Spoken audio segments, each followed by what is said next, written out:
Mayor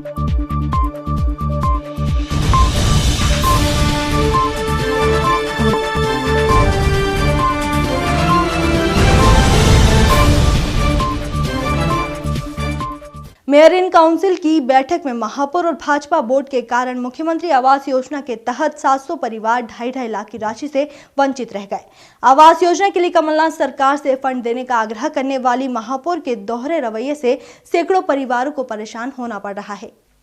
नेता प्रतिपक्ष राजेंद्र वशिष्ठ ने बताया, MIC की बैठक में आवास योजना से संबंधित 700 परिवारों के प्रकरण अनुमोदन के लिए गए थे। वे गरीब परिवार जिनकी MIS रिपोर्ट कंप्लीट हो गई, हर स्तर पर उनकी प्रकरण की जांच होकर वे पात्र पाए गए। उनके प्रकरण का महापौर मीना जोनवाल ने अनुमोदन नहीं कर 700 परिवारों को लाभ से वंचित कर दिया। उन्होंने कहा, एक और महापौर ने मंत्री जीतू पटवारी के नगर आगमन पर उनसे आग्रह किया था कि आवास योजना का फंड भोपाल से रिलीज कराएं। दूसरी तरफ जो पास हो गए हैं उनका अनुमोदन नहीं कर रही। उन्होंने कहा, महापौर को इन परिवारों की चिंता नहीं है। इस संबंध में नेता प्रतिपक्ष ने कलेक्टर शशांक मिश्रा को ज्ञापन देकर हस्तक्षेप करने की मांग की। साथ ही कहा, वे अनुमोदन के निर्देश में ताकि 700 परिवार को आवास योजना का लाभ 2.5 लाख रुपए मिल सके। साथ ही वशिष्ठ ने बताया, आवास योजना की गाइडलाइन के अनुसार उसमें कलेक्टर और निगम आयुक्त के अनुमोदन की जरूरत है। MIC या महापौर के अनुमोदन की नहीं है, इसलिए कलेक्टर या निगम आयुक्त अनुमोदन कर 700 वंचित परिवारों को लाभ प्रदान करे। तो मैं आपको स्पष्ट जानकारी दे दूं, जैसा भी आपने भी कहा कि मुख्यमंत्री आवास योजना के अंतर्गत जो हितग्राहियों को राशि दी जाने वाली थी, मैं आपको स्पष्ट कर दूं कि इस तरह का मुख्यमंत्री आवास योजना का एक भी प्रस्ताव MIC के अंदर नहीं आया है। और जिस तरह से नेता प्रतिपक्ष ने जो अपनी बात कही है, मुझे प्रिंट मीडिया के माध्यम से जानकारी लगी है, और जैसे ही जानकारी मुझ तक पहुंची, मुझे सबसे पहले तो नेता प्रतिपक्ष की सोच पर और समझ पर बहुत हंसी आई कि किस तरह से उनकी सोच है और किस तरह से वो समझ रखते हैं।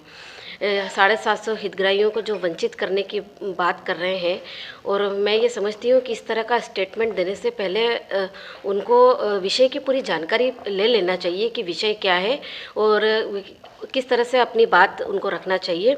जिस तरह से उन्होंने स्टेटमेंट दिया है कि 750 हितग्राहियों को हमने वंचित कर दिया है, मैं आपकी जानकारी में दे दूं, ऐसा कुछ भी नहीं हुआ है। और जिस तरह से उन्होंने जनता को, जो हितग्राही हैं, उनको भ्रमित करने का काम किया है, मैं आपके माध्यम से उनसे कहना चाहूँगी कि सबसे पहले वो 750 हितग्राहियों से माफ़ी मांगे जो उन्होंने भ्रमित करने का काम किया है। जब भी अभी जो MIC हुई उसमें प्रधानमंत्री आवास योजना का जो प्रस्ताव आया था, और पिछले दिनों जो बातचीत हुई, जिस तरह से एक बैनर लगाया गया था वार्ड 45 के अंदर, तो उसको लेकर हमने आयुक्त महोदय से जानकारी चाहिए थी कि आप स्पष्ट करें कि है क्या। तो उस समय आयुक्त महोदय द्वारा किसी तरह की कोई जानकारी नहीं दी गई, और विषयों पर तो चर्चा हुई ही नहीं है तो निरस्त होने का सवाल ही नहीं उठता।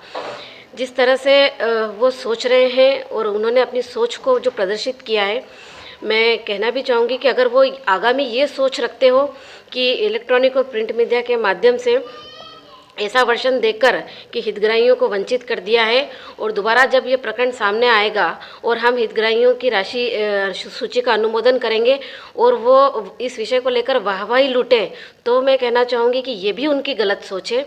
पूर्व में भी जब सूची का अनुमोदन आया है तो हमने किसी भी तरह की कोई भी लेट लतीफ़ी किए बिना सूची का अनुमोदन किया है, और आगे भी सूची का अनुमोदन हम करेंगे। हमने आयुक्त महोदय को स्पष्ट कहा था कि हमारी जो जानकारी है वो आप तुरंत प्रस्तुत करें, ताकि हम हितग्राहियों की सूची का ही नहीं और भी प्रधानमंत्री आवास योजना से संबंधित जो विषय है उसके लिए हम तुरंत निर्णय ले सकें। आयुक्त महोदय द्वारा जो है कल देर शाम तक पत्र प्रस्तुत हो गया है, और आप शीघ्र ही हम बैठक करेंगे।